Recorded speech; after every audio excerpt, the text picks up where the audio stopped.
Hey everyone, and welcome to the channel. My name is Ash, and I am here with a review of Bluey, the video game on Xbox. Now, we've been talking about this on the channel for quite a while now.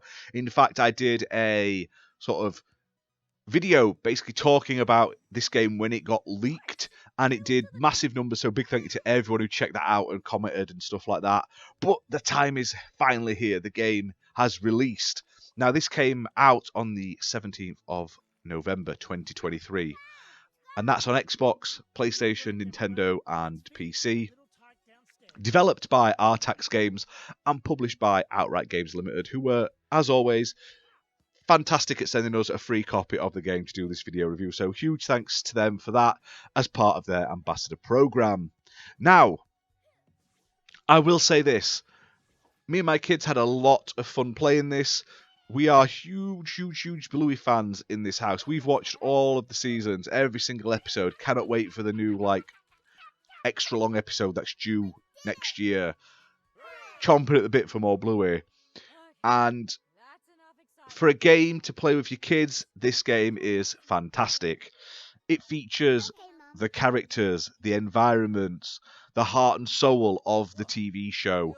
So you can play as the four main characters, the family, the Healer family. So you can play as Bingo, Bluey, Chili, or Bandit.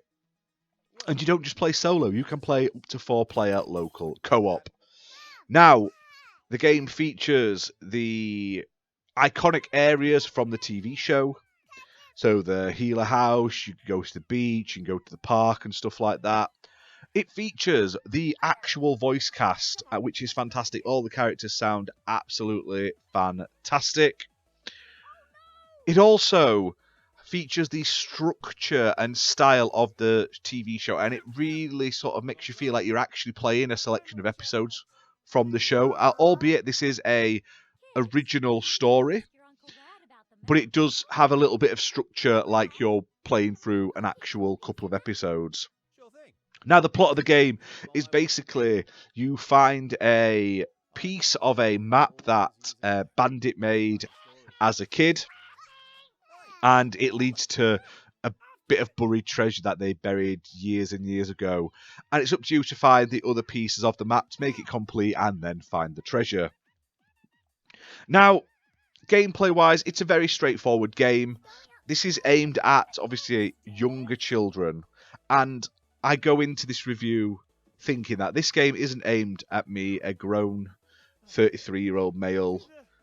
I am not the target audience of this game, as much as I think Bluey is probably the best kids TV show out there, and I could watch it all day with my kids because it's fantastic. This video game clearly is aimed at the younger audience. Even my son, who's nearly 9, is a bit too old for this game, but he still enjoyed it. He still played it with his little sister and myself. In that terms and their sort of enjoyment of it, they loved it. Now, it's not perfect.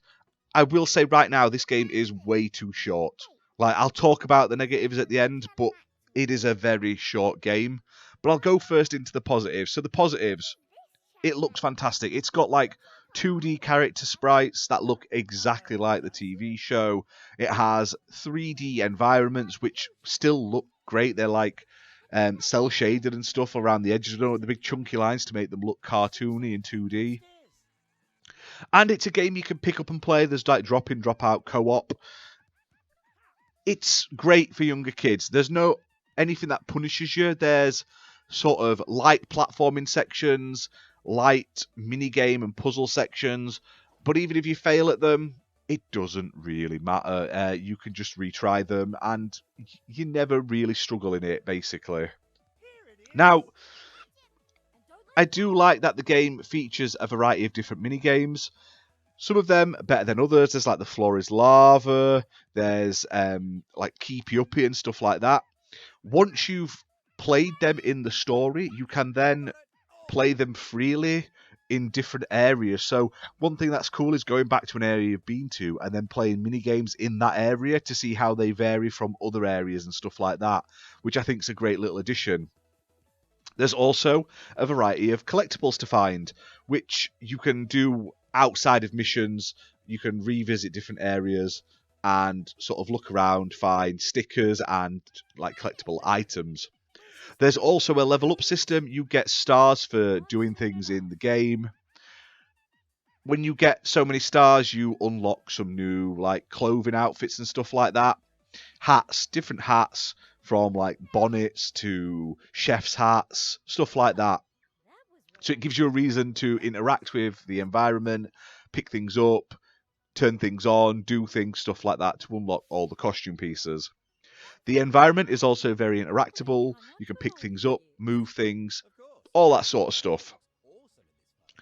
Gameplay-wise, like I say, it's very well structured in terms of a story and how it plays. It has the intro and the sort of title cards like you would find in the TV show episodes. Great. The only problem is, and I say this, we played this, and like I say, my kids are slightly older than probably the main target audience for this game.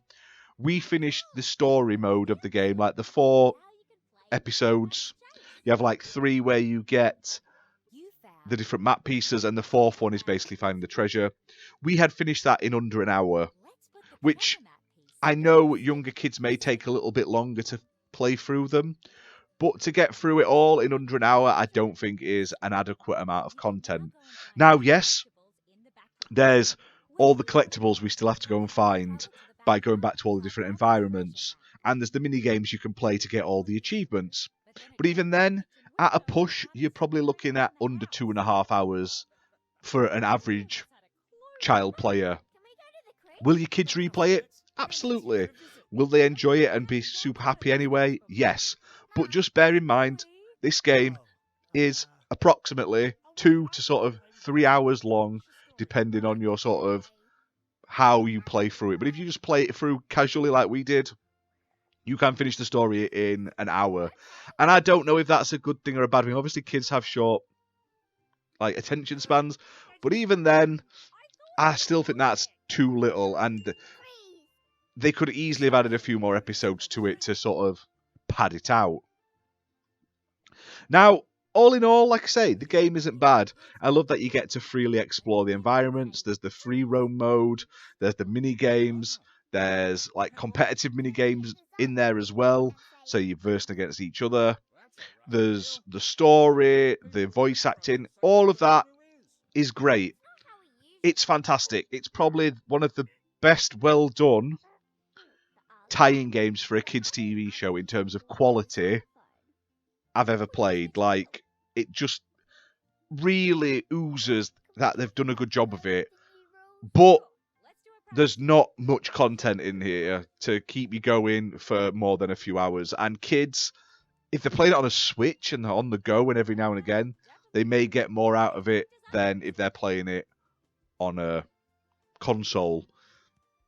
All depends on your kids, really. But I had a ton of fun playing it with my kids. I'm a big Bluey fan, so it's always great to see it. I really hope they update this in the future with maybe more content, DLC, a sequel. But the game is priced at $34.99 on Xbox. So if you're paying full price, I would like to have had a little bit more content, a bit more bang for my buck, which is a shame.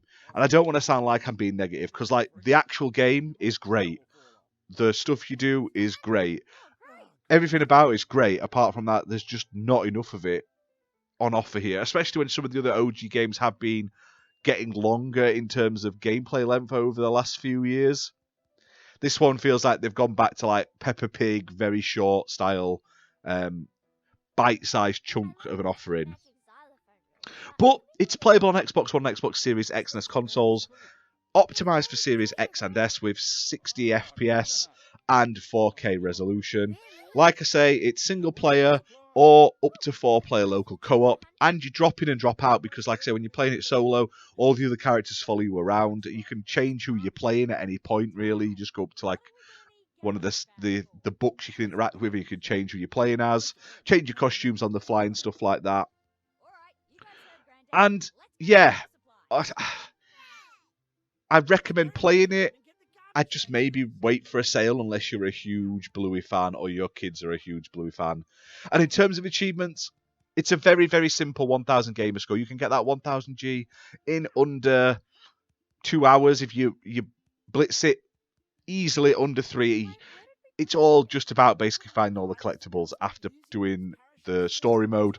And there's a couple of achievements for doing certain things in the game, which I'll let you uncover yourselves. But it's not a hard completion for Chivo hunters like myself out there.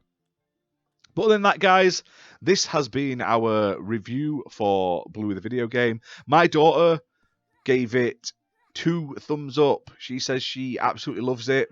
And she's not the biggest video game player. She sort of struggles on a lot of games. She likes it to be simple, and she didn't need help at all while playing this. Even though we were playing together, she was just quite happy to do what she wanted, and she could get to different places and knew what to do and stuff like that. So my daughter gives it 2 thumbs up. I give it a definite play and complete, but just bear in mind it's a very short run time for that $34.99.